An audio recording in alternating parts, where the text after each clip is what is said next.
I want to acknowledge the traditional owners of the land we're meeting, the Wurundjeri people of the Kulin Nation. Pay my respects to their elders, past and present. I congratulate ANSOG on the choice of topic for regulators, the relationship of investigative journalism to regulatory reform. And we are incredibly pleased to have the great Adele Ferguson here today. She is a great investigative journalist. She's one of Australia's best and most highly awarded journalists. Her work has initiated major national and state inquiries, including a Royal Commission, instigated legislative changes, and significantly bettered the lives of millions. The famous reporting on banking bad, on life insurance, money for nothing, was instrumental in bringing about the Hayne Royal Commission, and earned her Australian journalism's highest accolade, the Gold Walkley Award. But she's done a huge number of other topics. You'll barely be able to get into them today. The ones I can think of are retirement villages, the whole cosmetic surgery industry and the lack of regulation, systemic wage fraud, the 7-Eleven saga, Medicare waste, failing workers' compensation schemes, the powers of the ATO, and lots of other ones in passing, and lately she's done audit. I can think of some other, she did the one on how all the honey we have in Australia, just about all of it is adulterated and so on. It's kind of perhaps lesser known things. So she's an incredible journalist who's brilliant, brave, public interest journalism has had an enormous impact on our nation and on people's lives. So I now invite Adele to kick off to speak for about 10 minutes or so on how she views investigative journalism before we get into Q&A, and then I'm going to ask her some questions, and then we'll leave opportunities for you to send questions. I think you send them to Maria. That's the way we do it. So over to you, Adele.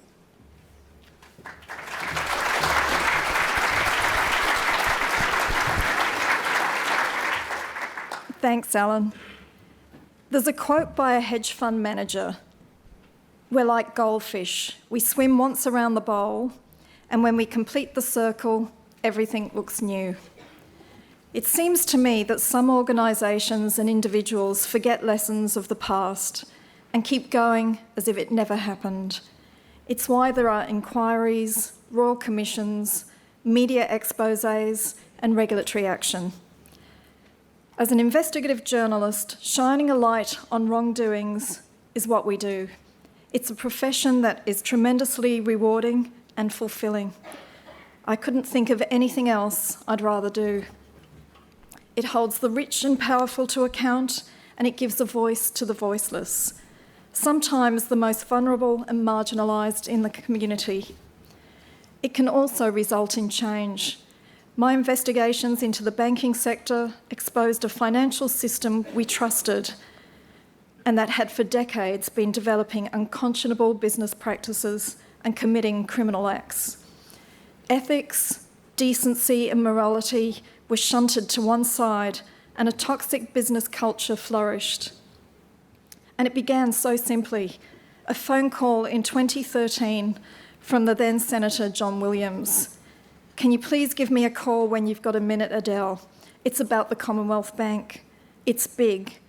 I have a whistleblower who wants to speak to you." And that was Jeff Morris. Jeff told me he'd gone to the corporate watchdog ASIC to expose forgery, fraud, and a cover-up by management. He said the regulator didn't launch an official inquiry for another 18 months, and when it did, little changed. And that's why he wanted to speak up. Jeff's story ran in June 2013 in The Age and the Sydney Morning Herald. This was at a time when the Australian public saw the Australian banks as pillars of society. The banks had skated blithely through the global financial crisis without any real scandals, unlike banks in the United States and Britain. But when the CBA financial planning scandal broke, it challenged everyone's thinking about our most venerable bank and the biggest company in Australia. For some years, some unethical, immoral, and at times criminal behaviour had festered, and there were many victims. Some lost everything, including their lives. Even former Treasurer Joe Hockey's mother-in-law was ripped off by a CBA financial planner who put her life savings into high-risk products and saw much of her wealth wiped out.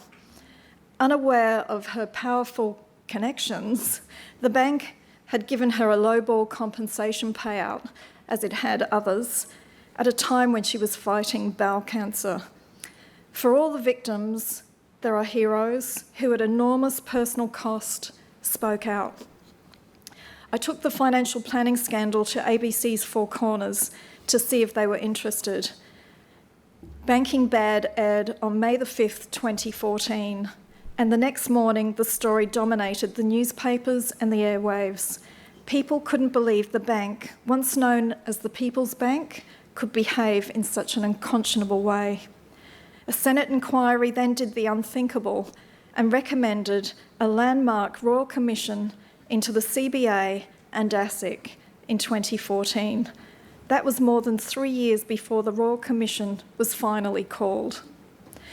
I'm sure most of you would have followed at some stage the 12-month-long Royal Commission spearheaded by retired former High Court Judge Commissioner Kenneth Hayne, charging fees to the living and the dead for no services, lying to the regulator, selling life insurance policies with outdated medical definitions so that people couldn't claim, aggressive insurance tactics, falsifying documents, unethical and even criminal behaviour were just a few of the headlines that dominated the inquiry.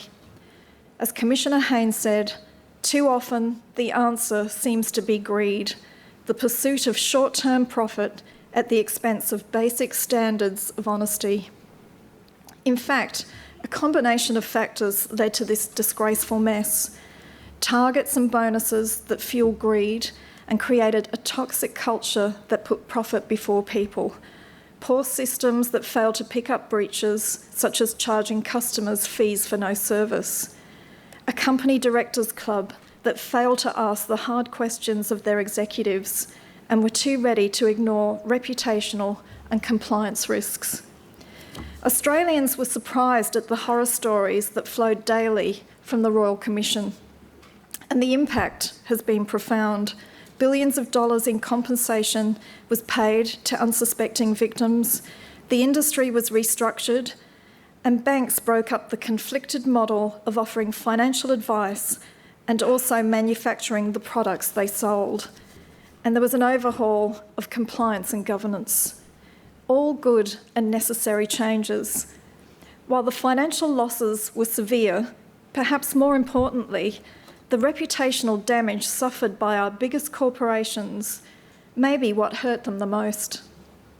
The financial system's train wreck taps into a bigger story on breach of trust. This failure in ethics and governance is a common theme in many of my investigations. My recent expose into the cosmetic surgery industry carries the hallmarks of what came out of the Banking Royal Commission, a culture built on profit before people, where compliance was seen as business prevention and gaming regulation became an art form. Then there's the $180 billion franchise sector, which showed how unscrupulous some operators can be, particularly those who built business models that depended on the exploitation of workers and franchisees. At 7-Eleven convenience store chain, foreign workers were underpaid, sometimes due to greed, but in many cases because the business model was such that franchisees couldn't afford to run in any other way. After the expose, 7-Eleven set up a compensation scheme, initially chaired by Professor Fels, which resulted in over $180 million paid back to workers and changed its business model. On a wider scale, laws were changed to make franchisors more responsible. And from a regulatory point of view, the government beefed up the resources of the workplace regulator, the Fair Work Ombudsman, and increased the penalties. The current government is also trying to bring in laws to criminalise wage fraud and cited 7-Eleven.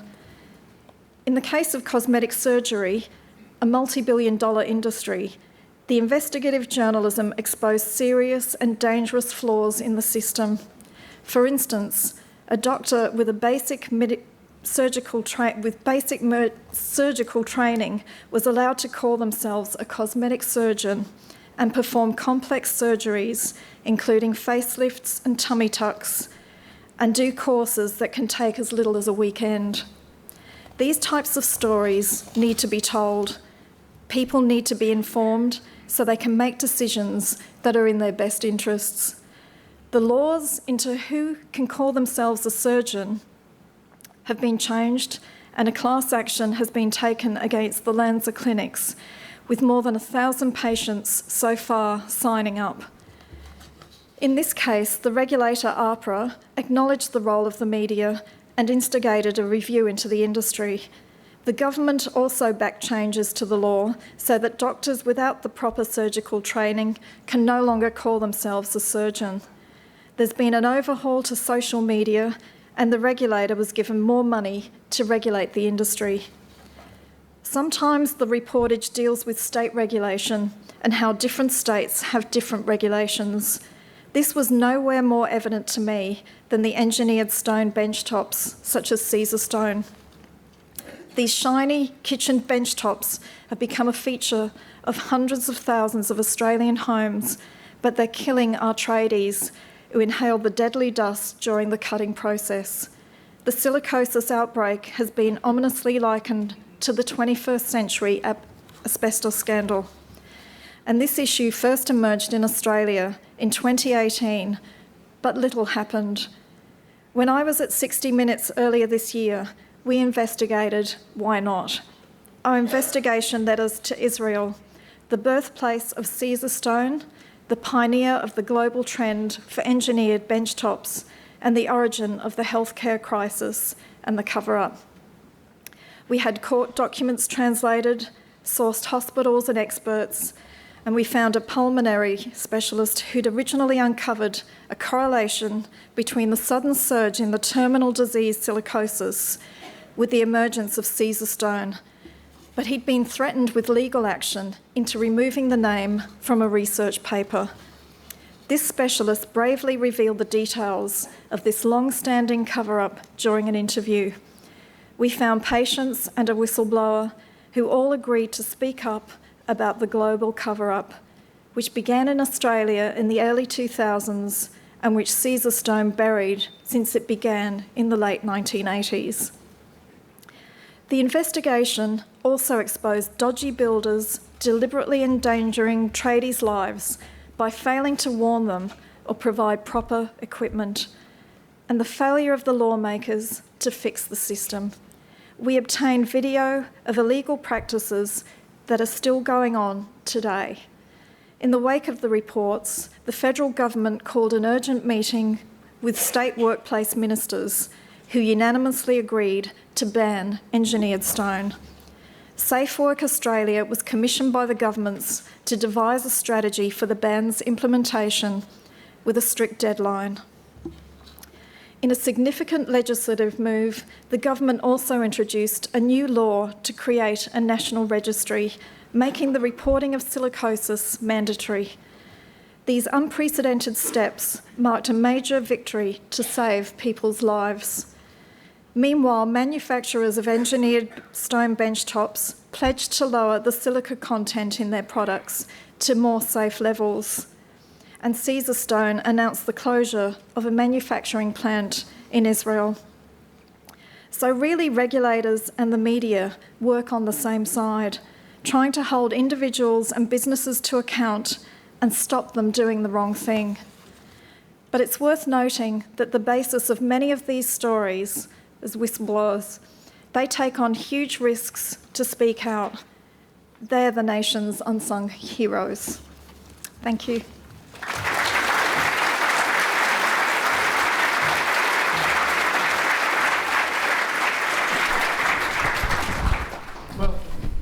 Thank you very much, Adele. So I'm going to ask you a few short questions, but we'll leave time for audience questions. I'm sure there'll be many. And maybe a couple of questions before we get to the links with regulation and so on. What's it like doing this work in terms of pressures on you and resistance to publishing your reports? Yeah, there can be quite a few pressures. There's always the risk of defamation. In the case of the cosmetic surgery story, that proved to be a whole other world of legal pain. Before we put the first story to air, Dr. Daniel Lanza had rushed to the courts to try and stop it and had threatened some of the whistleblowers of breach of employment contracts. So that was very stressful.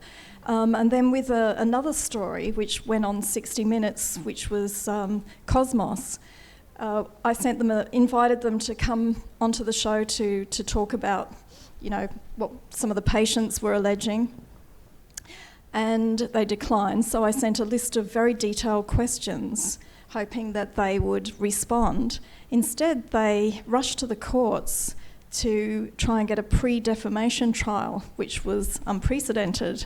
And what was worse about it was the judge actually agreed with them and said, hand over all of the draft copy by 9 a.m. the next morning, which, if we had, would have set, an unprecedented situation for the media, that you send questions off and you're at risk of, going to court and handing over your draft copy, which, is untenable, because it means that they could have a look at it and go for an injunction, so the story would never get to air.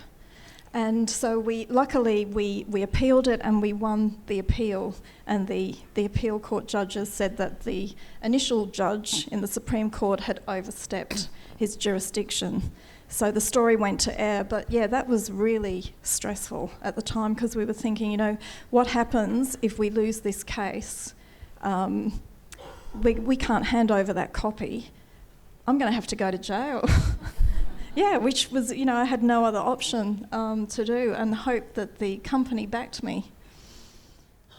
The NRCoP book, you were under a lot of pressure on that, weren't you? Oh yeah, the Gina Reinhardt. When I wrote a book on Gina Reinhardt, that was interesting. It wasn't a defamation case. It was, she subpoenaed me to hand over all my contacts, which, as a journalist, you have to protect your sources.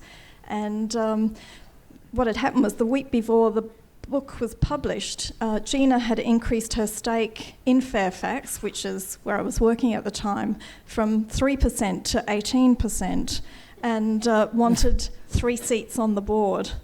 So, and she stipulated she didn't want to sign the Charter of Independence, because she wanted to be able to hire and fire journalists.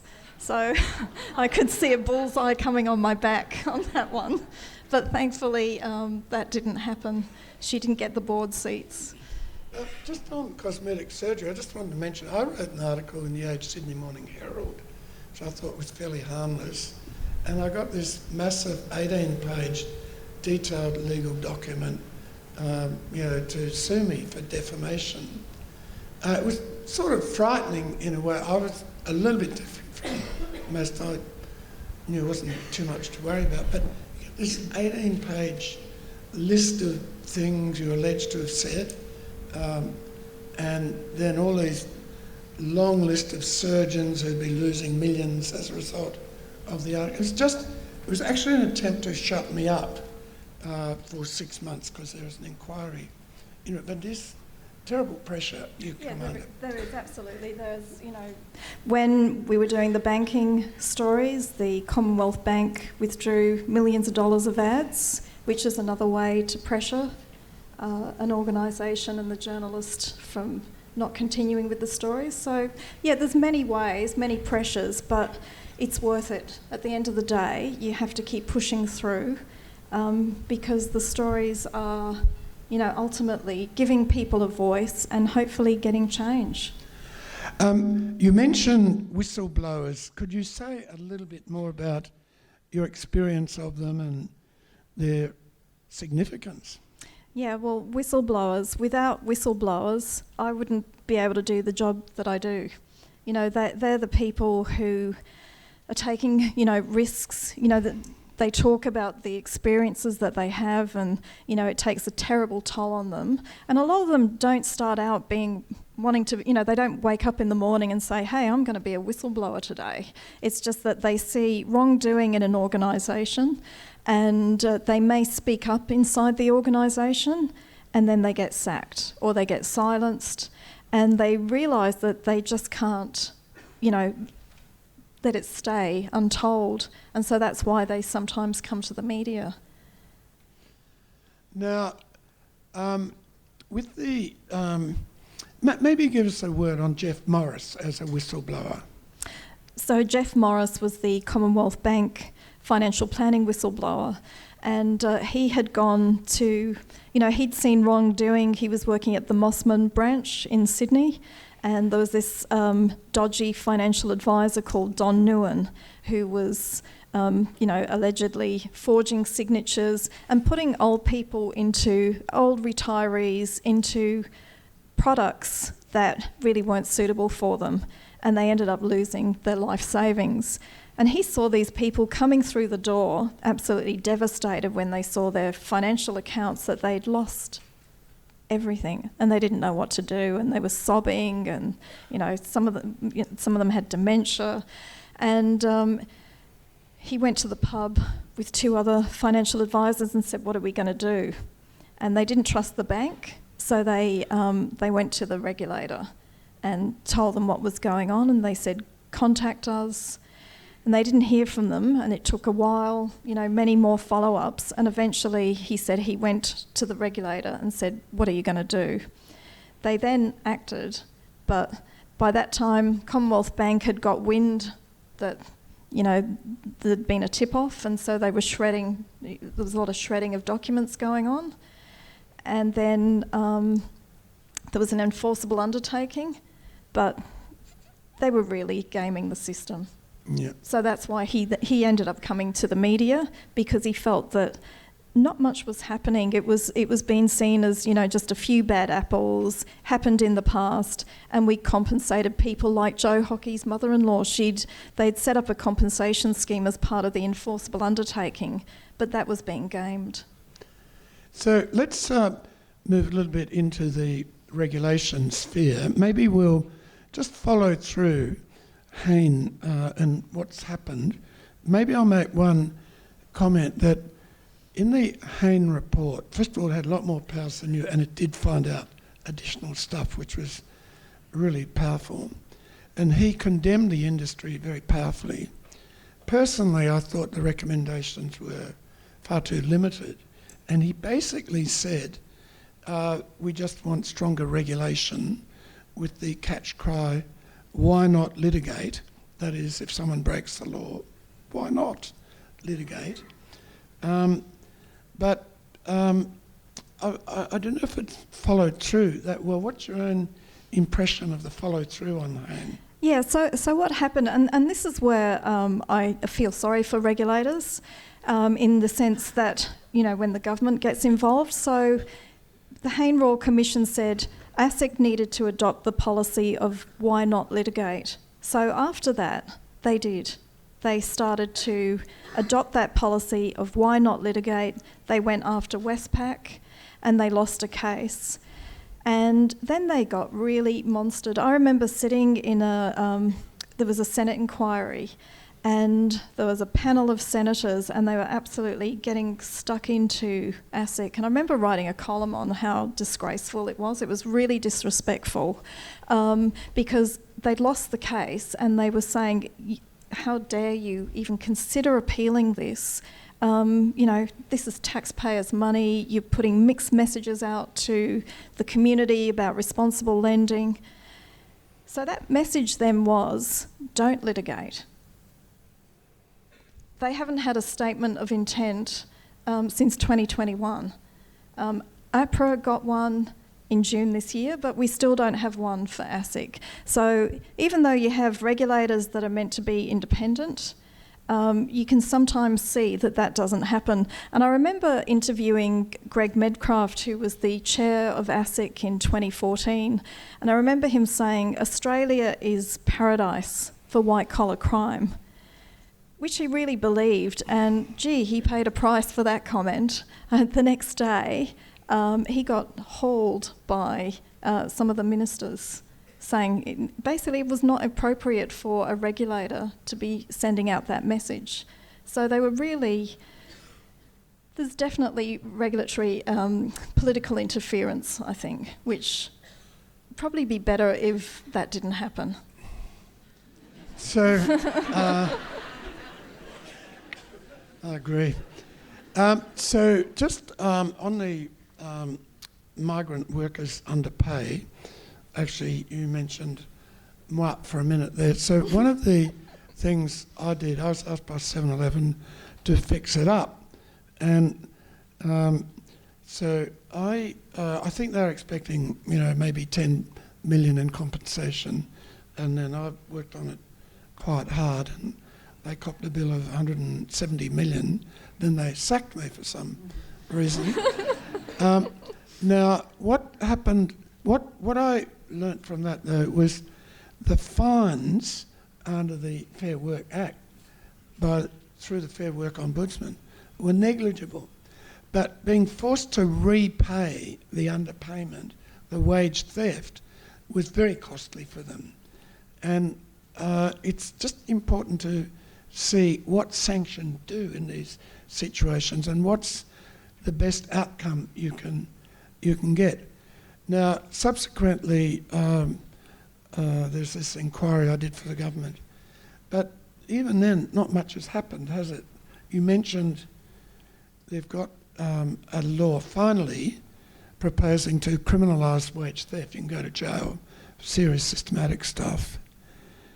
The coalition actually agreed to that recommendation in just before the election of 2019, I think it was. They put it into wider IR reforms and then dumped the lot. They sounded good supporting it, but then they dumped the lot and nobody did. And now I notice Labor seems more intent on doing it, but they put it into a much wider package. And that's on hold at the moment. Yeah. So Victoria and Queensland have legislated to criminalise wage theft, but we still don't have a national. And you're right that penalties, there needs to be tougher penalties in a lot of industries. That it's still too weak. But there also needs to be people put in jail. Ross Gittins wrote a column yesterday in the Sydney Morning Herald and The Age, and he's talking about this, and he's saying what's also needed is people to go to jail. More people need to go to jail just to let them know that it's serious. When you commit a crime, you should do some time. This is the respectable white-collar criminal saga. Yeah, there isn't enough of it. People can do insider trading, and it's just not enough. And it was the same with the Hayne Royal Commission.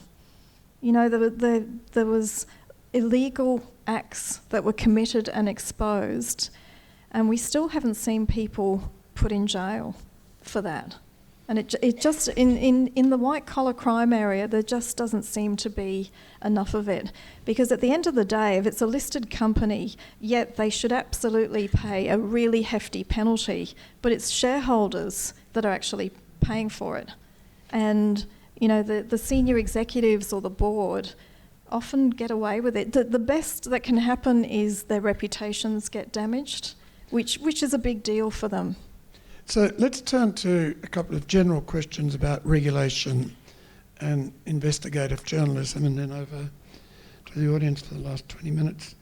How does your type of journalism contribute to regulation, to better regulation? I think it does, because sometimes I think the media can show when there is sort of limitations in the regulation or the law. So even with the big four accounting firms, for example, recently, there has been a number of stories over the years, but this one really resonated with the PwC. And what it showed was that they are, it's a partnership. So because these big four are partnerships, they're not a company, they don't operate under the Corporations Act. So they're really untouchable. And then you have a look at the regulation of them. There isn't a separate auditing regulator like they have in the United States. And so when KPMG was caught, over 1,000 people were caught cheating on their exams. There was no regulator here that could do anything about it. It took the US regulator to come into Australia, reach into KPMG and fine them $500,000. So that expose showed that there was an absolute flaw in the system which the government is now looking at fixing, and also looking at the penalties, how there virtually were no penalties for them. So yeah, there are countless examples, even with the cosmetic surgery. The law was you could graduate with a medical degree, do some time at the hospital, and then you could go out and start doing facelifts on people and call yourself a cosmetic surgeon, and that's legal. What do you think journalists can do, or maybe do better than regulators and all of that? You seem to, I can think of things. You seem to attract whistleblowers.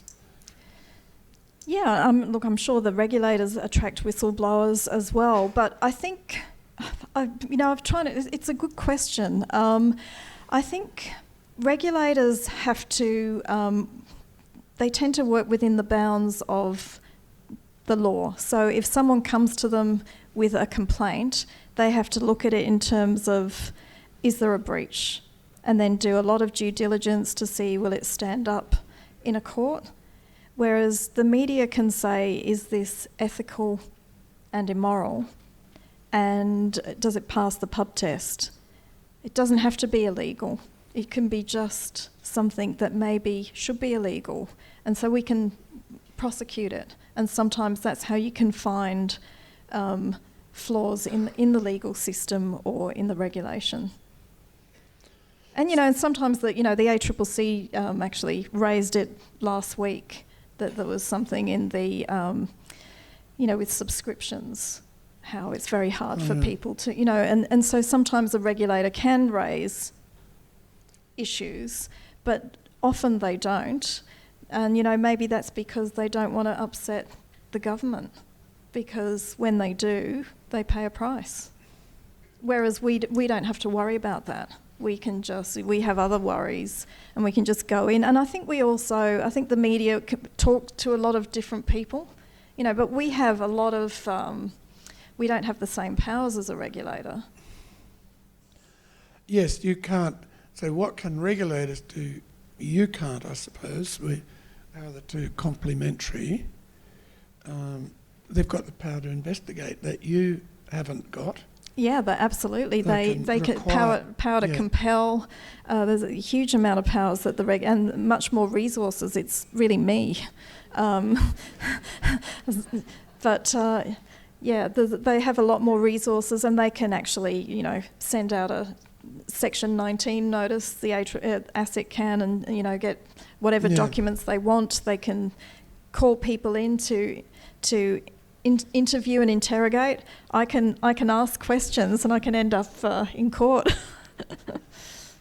And of course, then they can follow through legally with all the complications that has. You can, as you did in so many things, lay out concerns and problems. And if you go to court, then this is a huge task, typically, to get around and over all the hurdles, the procedural ones, the evidence, the witnesses, winning a case, getting remedies, all that sort of thing is the task of one of the tasks of regulators.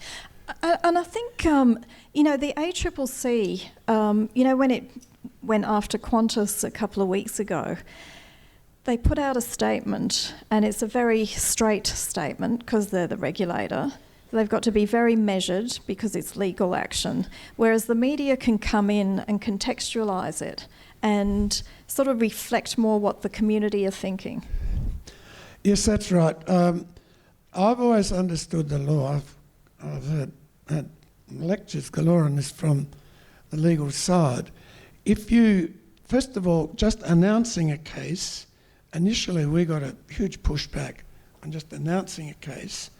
Then we started to say what the allegations were, because they're public. The system of justice is meant to be public. So there's pushback on that, but that's now accepted. You can say what the allegations are, technically. You can't produce your evidence or the stories behind it, otherwise you're in trouble with the court. So that's an example. You often can't really contextualise, didn't it? Yeah, and we can be, columnists can actually, if you look at Joe Aston, what he's been saying about Qantas, I don't think a regulator could say that sort of stuff. So that can be really helpful. Yep. But we don't have the power to impose fines. We have the power to shame. Okay, so what about some questions? We have a number of questions that have come through and people can vote on them. So I'm going to ask you the top 2 questions because they're related and they're to do about the impact of the kind of reporting that you do.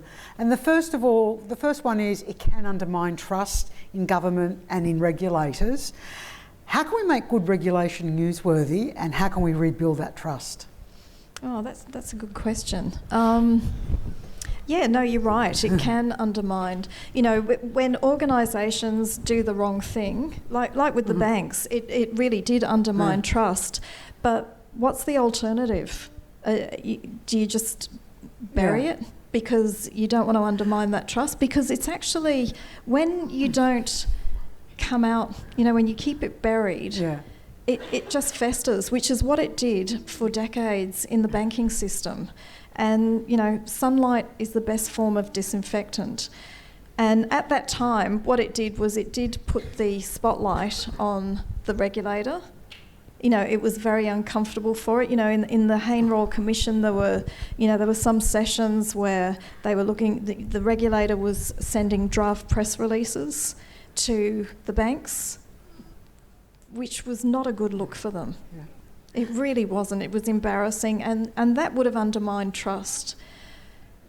But sometimes it makes them stronger because, and it's really painful at the time. It's like anything, when you're criticising, and no one likes criticism, but sometimes it can be a bit of an awakening that this might not be the right way to do things. And it can make for a tougher regulator in the end.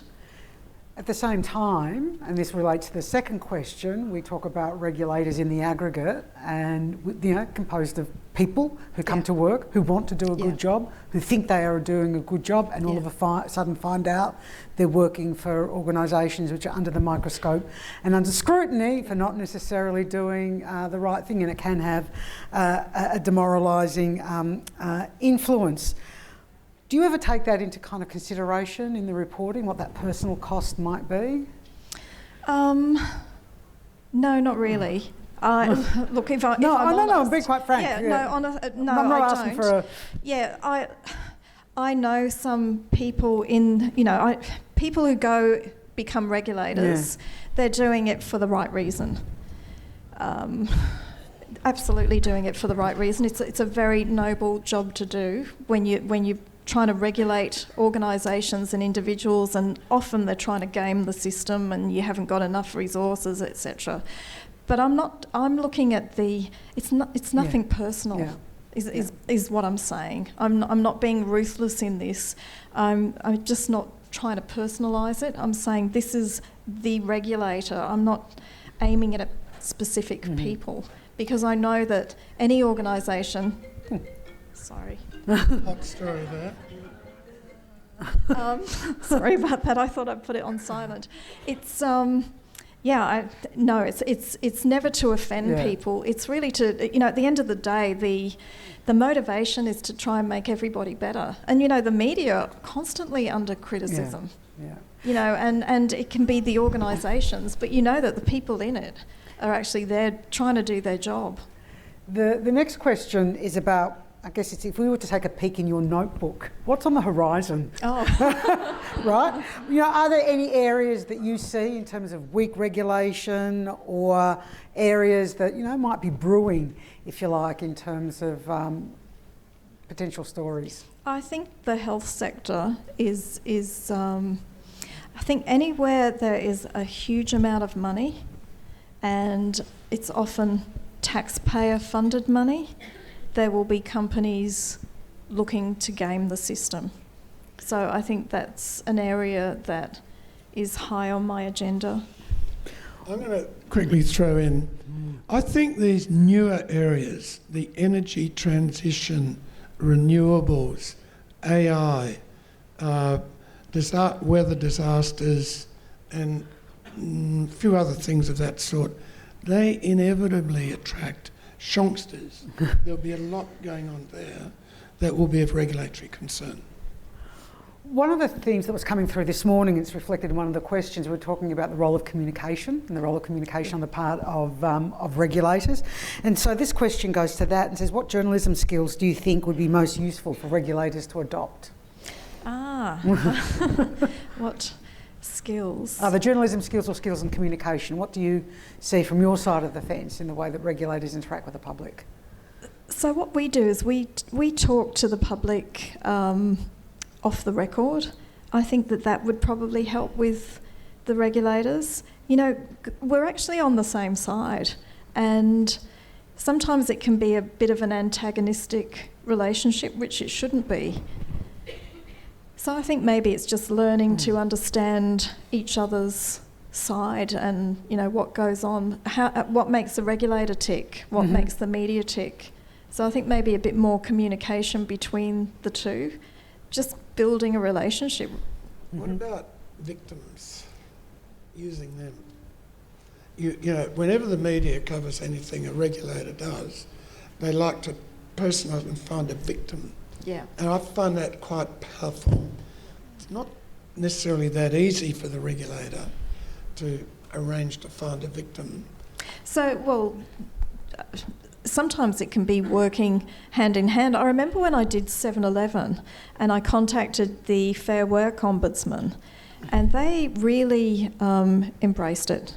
The person who was running it at the time, Natalie James, came on 7-Eleven, came on Four Corners, and really wanted to contribute to that investigation, and it was really helpful. They started an investigation into 7-Eleven, and it just was really helpful, and I think it worked really well for them as well. So sometimes you can actually collaborate, or you can have, I was talking to APRA a couple of weeks ago, and we were talking I'm working on a story at the moment, and I just wanted to hypothetically ask them some questions, because if I named the organisation, they wouldn't be able to help me. So I was just asking them some hypotheticals, and they got an inspector on, and it was really useful. So it's just sort of working together a bit more. Earlier you spoke about the risks of defamation. This question is going further into the personal impact now on what reporting might do to you in terms of your personal safety, whether it be physical, whether it be mental. Does it affect you? And how do you look after yourself in that context? Oh, yes. Look, sometimes it does. When I was doing the cosmetic surgery stories, that had a harrowing impact on me. When you see people who've been absolutely butchered. I remember it was a Saturday night, and a woman was sending me photos of her botched face and was saying, I haven't been able to go out. I can't work because it's my face. And I remember I just started to cry. I just felt so devastated, thinking, how can these people live with themselves, what they're doing? And just looking at all those shocking photos, that had a really big impact on me. Or, I did a story on 7:30 on Monday night, and it's on a whistleblower, Richard Boyle from the ATO, and talking to his wife about the impact on her, because he's facing criminal charges. And, for 6 years their life has been in limbo. So, it has a toll. This question is about, again, impact, this time the impact of your stories, which is about changing practice, improving regulatory practice, changes that are being initiated as a result of your work. Is that because regulators are too cautious and they need that heat, if you like? Look, sometimes, but sometimes there's gaps in the law, glaring gaps in the law, like we saw with underpayment of wages. There were many flaws in the system, or with the auditors. So sometimes sometimes it is the regulators think they have priorities that might not be the priorities of what the community thinks. So they have to be nimble on their feet.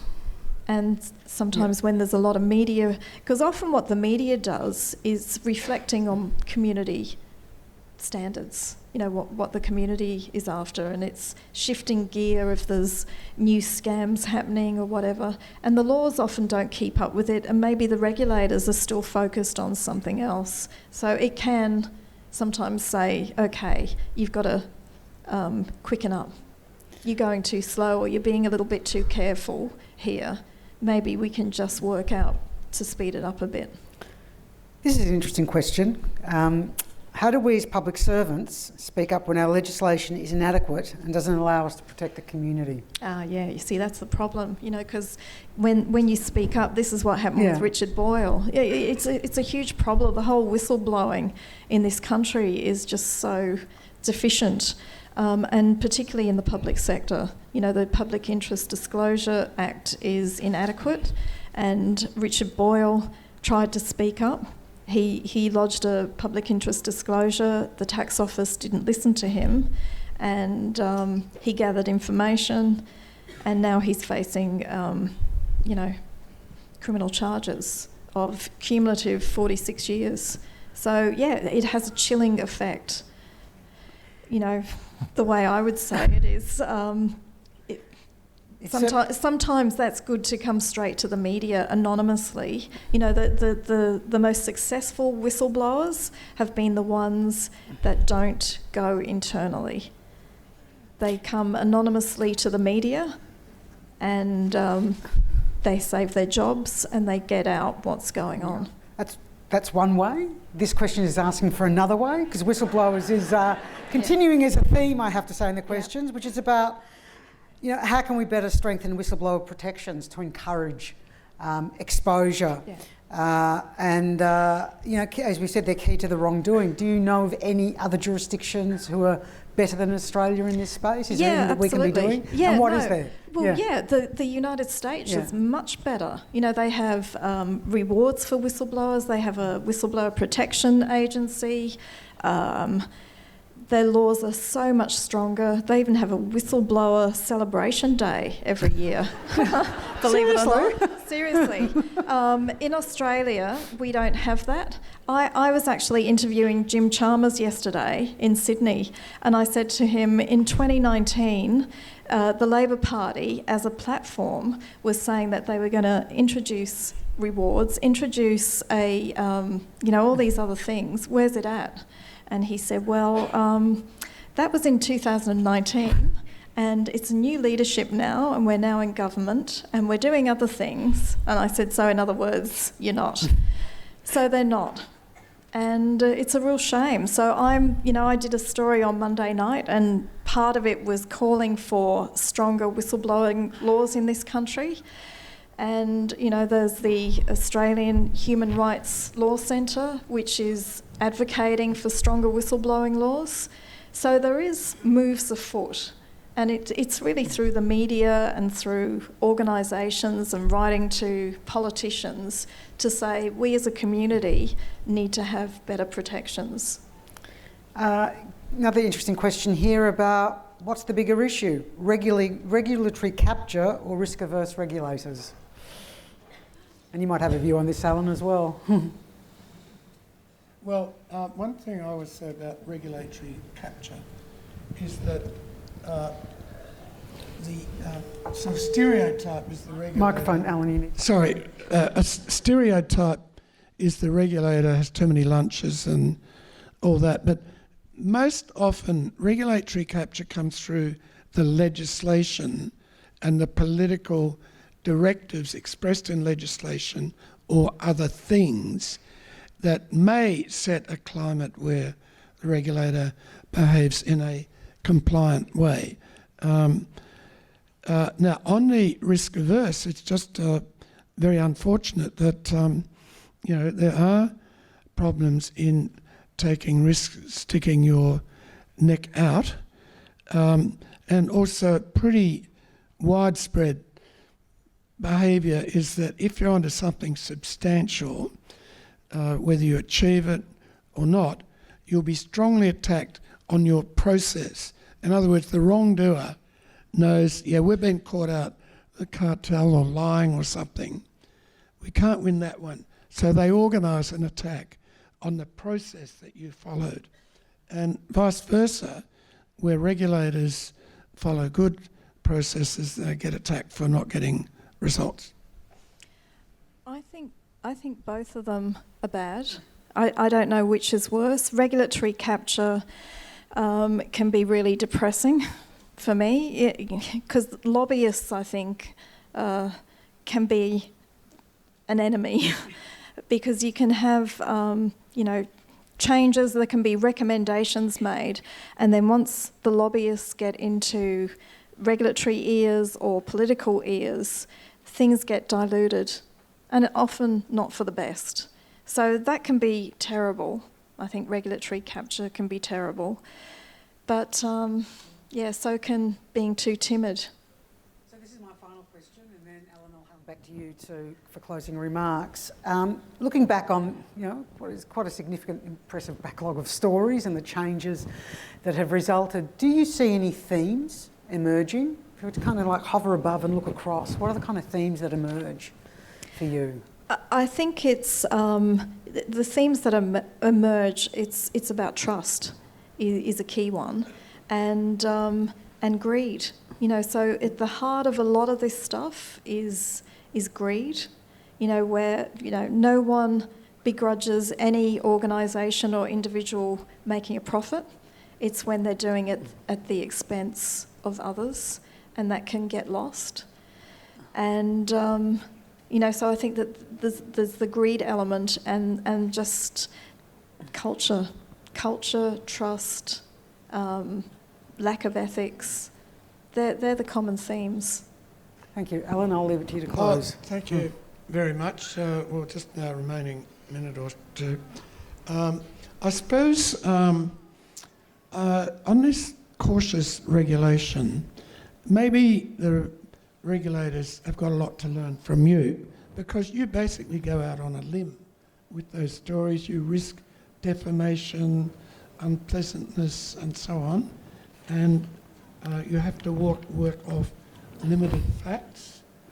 It's true you get worked over by your defamation lawyers, but on the whole, I wouldn't characterise the investigative journalists as cautious and timid, the exact opposite, and maybe the regulatory world can learn from that. Do you think, with the media and regulators, my own impression is that on the whole, the media supports regulators much more than politicians.